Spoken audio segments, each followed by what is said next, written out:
আসসালামু আলাইকুম প্রিয় দর্শক, দেখেন আল্লাহর কি অশেষ রহমত, একটি মুরগিবাহী পিকআপ ভ্যান সজোরে ধাক্কা দিয়েছে একটি মোটরসাইকেলকে এবং আল্লাহর অশেষ রহমত যে মোটরসাইকেল আরোহীর তেমন কোনো ক্ষতি হয়নি, মোটরসাইকেল আরোহী বেঁচে গেছেন। এবং এই ভয়াবহ এই ঘটনাটা ঘটেছে হাটহাজারী উপজেলার সামনেই। এখানে যে উপজেলা কেন্দ্রীয় জামে মসজিদ আছে, ঠিক মসজিদের সামনে। এখানে ইউ টার্ন নেওয়ার সুযোগ আছে, স্পিড ব্রেকারও আছে। এত সত্ত্বেও এই যে দেখেন এখানে ঠিক কি অবস্থা হয়েছে। প্রিয় দর্শক, এখন বৃষ্টি হচ্ছে, গুড়ি গুড়ি বৃষ্টি। তার উপর এই অনেক সময় চালকদের ভুল ভাবে গাড়ি চালানোর কারণেই এরকম ঘটনা আমরা প্রায় সময় দেখতে পাই। তো আজকে এখানে আমরা দেখতে পাচ্ছি একটা এখানে আছে, এই যে মুরগি বহনকারী একটি ভ্যান, পিকআপ ভ্যান, যেটা নাম্বার হচ্ছে যে ঢাকা মেট্রো সরেও 11-14-24-22। যে মোটরসাইকেল আরোহী আছেন এই ভাইয়ের সাথে। ভাই, আপনার নাম? আমার নাম সাকিব উদ্দিন। সাকিব ভাই, কি হয়েছে একটু বলেন তো দেখি। আমি এখানে স্পিড ব্রেকার আছে না, তো আমি গাড়ি স্লো করছি, এক সাইডে এই সাইডে ছিলাম আমি। তো স্লো করার পর উনি আসি আমার গাড়ি সব উল্লা নিয়ে দিচ্ছে, আমি পুরো পড়ে গেছি। কোথায় যাচ্ছিলেন আপনি? আমি চৌধুরীহাট যাচ্ছিলাম। আপনার কি কোনো আহত হয়েছে শারীরিকভাবে? শারীরিকভাবে কিছুটা আহত হয়েছে, ব্যথা। এখন রেইনকোট পরা, কাপড় পরা, কিছু জানি না এখন। আচ্ছা, এরকম ভয়াবহ বিপদ আর কখনো হয়েছে আপনার? আমার লাইফে আর কোনোদিন হয় নাই। প্রিয় দর্শক, এটা কেমন ভয়াবহ দেখেন। অর্থাৎ এই মোটরসাইকেল সম্পূর্ণরূপে মোটরসাইকেলের চাকা শুদ্ধ এই পিকআপের ভিতরে প্রবেশ করেছে এবং আল্লাহর অশেষ রহমত। আপনারা কয়জন ছিলেন গাড়িতে? একজন ছিলাম। আপনি একজন ছিলেন? হ্যাঁ। গাড়িটা কি খুব জোরে আসছিল পিকআপটা? আমি এটা জানি না, আমি পিছনে তেমন খেয়াল করি না, আমি সামনের দিকে গাড়ি চালাচ্ছিলাম। আচ্ছা, যা হোক, ঘটনা দেখেছেন এরকম কেউ আছেন? আর কেউ দেখছেন? আপনি দেখছেন? আচ্ছা, কি দেখছেন আপনি বলেন তো দেখি। আমি আমার অটো রিক্সা দিয়ে নিয়ে যাই তো, আর মোটরসাইকেল কেউ পার হাত দিচ্ছে সিঙ্গেল দিয়ে, আর এই গাড়ি ডাইরেক্ট বিট ছাড়া ডাইরেক্ট আসছে, আয়সা ভাড়া নিয়ে যায়। হ্যাঁ, বিট ছাড়া ডাইরেক্ট আসছে। অ্যাক্সিডেন্ট হয়েছে, উনি স্লো করছে বিট দেখে, ওই পিকআপ কোনো স্লো করে নাই, পিছন থেকে ধাক্কা দিয়ে ফেলে গেছে। পিকআপের দোষ, আমরা তাকাইছিলাম ওই দিক থেকে। আমি পিকআপ চালক আছেন? পিকআপ চালক এখানে আছেন? পিকআপ চালক চলে গেছে। হ্যাঁ হ্যাঁ, পিকআপ চালক হ্যাঁ আছেন। এখানে নাই, উনি চলে গেছে। আচ্ছা, পিকআপের কোন লোক আছেন এখানে? আচ্ছা আচ্ছা, ওইখানে আটকাইছে। আচ্ছা, একটু পিকআপের কোন লোক থাকলে দেন আমরা একটু আপনাদেরকে একটু দেখাই, আপনি একটু আসবেন। আসলে গুড়ি গুড়ি বৃষ্টি হচ্ছে। এই যে এটা হচ্ছে যে হাটহাজারী উপজেলা স্বাস্থ্য কমপ্লেক্সের ফটক। এই উপজেলা স্বাস্থ্য কমপ্লেক্সের এই যে দেখেন এখন গাড়িটা কিভাবে দ্রুত গতিতে আসে, এই যে দেখেন কেমন দ্রুত গতিতে আসছে দেখেন। প্রিয় দর্শক, এখানে কিন্তু সরকারিভাবে এখানে কিন্তু ছোট ছোট স্পিড বাম্পস দেয়া আছে যাতে করে গতি নিরোধ করা যায়। এই স্পিড বাম্পস কেও কিন্তু চালকরা মানে না। এই যে দুইটা গাড়ি গিয়েছে আপনারা দেখেছেন, এই যে দেখেন এগুলো ছোট ছোট করে স্পিড বাম্পস দেয়া হয়েছে। এই যে দেখেন আসছে, এই যে ব্রেক করছে না দেখেন, এই এখন ব্রেক কষেছে, তো এখানে এই যে চালকরা হয়তো এই পথে আসে না, হয়তো খেয়াল করতে পারে না যে এখানে স্পিড বাম্পস আছে। তো এটা খেয়াল করতে হবে। এই যে এই পথগুলোতে আমরা যেমনটা দেখতে পাই, এখানে ছোটখাটো দুর্ঘটনা কিন্তু প্রায় সময় ঘটছে। তো আমি যেমনটা শুরুতে বলেছি যে আল্লাহর অশেষ রহমত, যে এই পিকআপ যে দেখতে পাচ্ছেন মুরগি বহনকারী, এই পিকআপ চালক হয়তো খেয়াল করে নাই।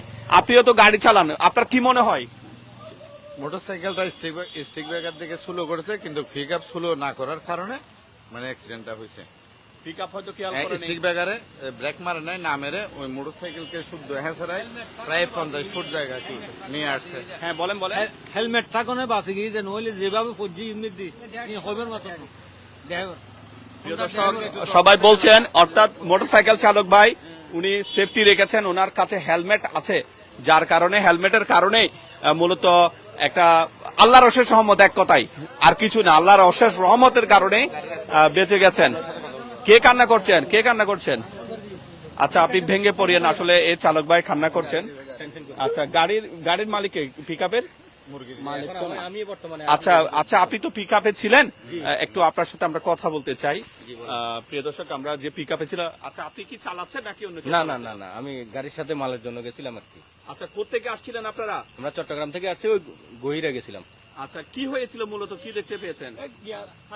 এই ড্রাইভার বলতেছে যে ব্যারাক হচ্ছে না বলে হে ব্যারাক হচ্ছে দাঁড়া রয়েছে, কিন্তু বৃষ্টির কারণে না কি কারণে হের করছে, হে কি করছে বলতে পারি না।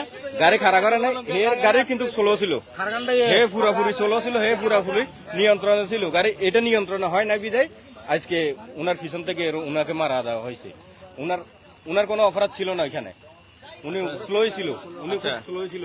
আচ্ছা, ভাইয়ার নাম কি যেন বলেছেন? আমার নাম সাকিব উদ্দিন। সাকিব ভাই, কি করেন আপনি? আমি সার্বিয়ার। আচ্ছা, সার্বিয়ার। বাড়ি কোথায় আপনার? বাড়ি ফরিদচুরি। ফটিকছড়ি। পরিবারের খবর পেয়েছে? পরিবারকে কল দিছি। আচ্ছা আচ্ছা আচ্ছা আচ্ছা আচ্ছা আচ্ছা, কান্না করিয়েন না, কান্না করিয়েন না। আসলে একটু যদি ব্যক্তিগত মতো আমার জন্য বিশেষ চলে যেতে ভাই। এখনো সুস্থ আছে। আচ্ছা, এই যে এখানে প্রিয় দর্শক সবাই বলছে যেরকম ঘটনা হয়েছে, এটা এই যে অলৌকিকতা, আল্লাহ বাঁচিয়েছেন। হেলমেট ছিল, কি বলেন, কি মনে করেন? আল্লাহ বাঁচাইছে। এটা তো মানে যে ব্যাপার, হ্যাঁ, তাই আল্লাহ ছাড়া এখানে আর মানুষের কোনো হাত নাই। এটাই সত্য যে আল্লাহ বাঁচিয়েছেন। দেখেন প্রিয় দর্শক, আমি যদি একটু আরো কাছ থেকে দেখাই, এই সেই মোটরসাইকেল, এই মোটরসাইকেলটা এভাবে রয়ে গেছে। দেখেন এখানে পুরো জিনিস এখানে দুমড়ে, পেছনের চাকা শুদ্ধ এখানে ঢুকে গেছে। আল্লাহর অশেষ রহমত। এই যে পিকআপ যেটা দেখছেন মুরগি বহনকারী, সেটা বলছে যে ব্রেক করতে পারে নাই, এবং উপজেলা মসজিদের সামনেই আজকে আল্লাহর অশেষ রহমতে সার্ভেয়ার ভাই, বাড়ি ফটিকছড়ি, উনি বেঁচে গেছেন। ফটিকছড়ি ভাইয়ের ফটিকছড়ি বাড়ি কোথায়? ফটিকছড়ি ধর্মপুর। আচ্ছা, জি, অলি মোহাম্মদ বাড়ি। অলি মোহাম্মদ বাড়ি। এখানে আপনার কেউ এসেছেন? আমি কল দিছি, আমার মুখে কল দিছি। আমার একটা ভাই আছে রাসিফ ভাই, অ্যাডভোকেট, ওনাকে কল দিছি। ওনারা আসতে। আচ্ছা, আপনাকে কি আমরা কোথাও নিয়ে যেতে পারি? এখন কোথাও যাবেন আপনি? না, আমি যাব না এখন। এমনি মোটামুটি সুস্থ আছি। এখন অ্যাক্সিডেন্ট হয়েছে তো এখন ব্যথাটা অনুভব হচ্ছে না, আস্তে আস্তে হালকা হালকা অনুভব হচ্ছে আর কি। আচ্ছা, আপনি একটু রিল্যাক্সে কোথাও বসেন, ওনাকে একটু কোথাও বসান, একটু বসান। আসেন, আমরা সবাই সতর্কতা অবলম্বন করি। আমি যদি একটু বলি আপনাদেরকে, একটু এইভাবে ধরেন, আমি একটু আপনাদেরকে বলি প্রিয় দর্শক, যারা ভিডিও দেখছেন, এখন হাটহাজারী থেকে একেবারে রাউজানের শেষ পর্যন্ত এই রোডটা 4 লেনে উন্নীত হয়েছে, এবং এই উন্নীত হওয়ার পরে বিশেষ করে এই সড়ক এবং হাটহাজারী থেকে একেবারে খাগড়াছড়ি পর্যন্ত এই সড়ক, এখানে চালকরা বেপরোয়া হয়েছে। কিছুদিন দুর্ঘটনা খুব কম হয়েছে, হতাহত বা মৃত্যুর সংখ্যা খুব কম ছিল। আবার এই কয়েকদিন এই যে গুড়ি বৃষ্টি হচ্ছে, আজকে যে ভাইয়ের কথা বলছে, একজন সার্ভেয়ার ভাই, বাড়ি ফটিকছড়ি ধর্মপুর, এখানে এটা অলৌকিক ভাবে বেঁচে গেছে, আল্লাহ বাঁচিয়েছেন। তো আমার ভাইয়েরা যারা গাড়ি চালান, মোটরসাইকেল হোক যে কোনো গাড়ি, অবশ্যই নিয়ন্ত্রিত গতিতে গাড়ি চালাবেন। রাতে এখন একদিকে বৃষ্টি হচ্ছে, তারপরে হয়তো এই পিকআপ চালক ভাই, আমি তো দেখি নাই, উনি যদি ওই সেই স্পিড বাম্পস যেগুলো আছে, ছোট ছোট স্পিড ব্রেকার্স, সেগুলো যদি তিনি খেয়াল করতেন, আমার মনে হয় এত বড় ঘটনা ঘটতো না। তো আসুন এই ঘটনা থেকে আমরা শিক্ষা নেই। অবশ্যই মোটরসাইকেল চালক ভাই অনেক ভালো মানুষ, তিনি হেলমেট পরেছেন, এবং অনেকে বলছেন যদি হেলমেট না থাকতো তাহলে অনেক বড় ঘটনা ঘটতো। আরো বড় কথা হচ্ছে যে আল্লাহ বাঁচিয়েছেন। তো আসুন, যারা মোটরসাইকেল চালাবো, এই মোটরসাইকেল চালক ভাই অত্যন্ত ভালো গাড়ি চালাচ্ছেন, উনি একেবারে স্লো গতিতে গেছেন, ওনার কোনো সমস্যা নেই, প্রত্যেকে বলছে। তারপরে সব মোটরসাইকেল চালক ভাইদের বলবো নিয়ন্ত্রিত গতিতে গাড়ি চালাবেন, যে কেউ যে কোনো গাড়ি নিয়ন্ত্রিত গতিতে চালাবেন। আজকের এই ঘটনার সাথে উল্টো পথে গাড়ি চলাচলের কোনো সংশ্লিষ্ট বিষয় নেই। তারপরও হাটহাজারী 1 ডায়াগনস্টিক সেন্টার থেকে শুরু করে হাটহাজারী উপজেলা গেট পর্যন্ত আমরা এখানে প্রায় সময় দেখতে পাই আমার কিছু ভাই উল্টো পথে গাড়ি চালান। এই পথে এরকম উল্টো পথে গাড়ি চালাতে গিয়ে অনেকগুলো ঘটনা ঘটেছে, যদিও আজকে এই ঘটনার সাথে সেখানে কোনো সম্পৃক্ততা নেই।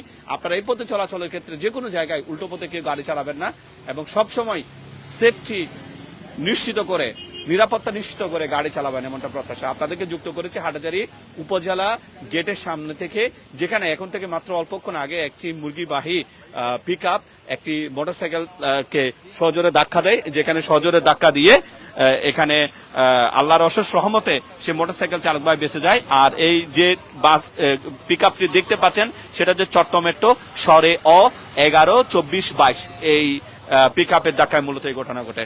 আসুন সবাই সতর্ক হই, সচেতন হই, সজাগ হয়ে গাড়ি চলাচল করি। সবাই ভালো থাকবেন। আসসালামু আলাইকুম।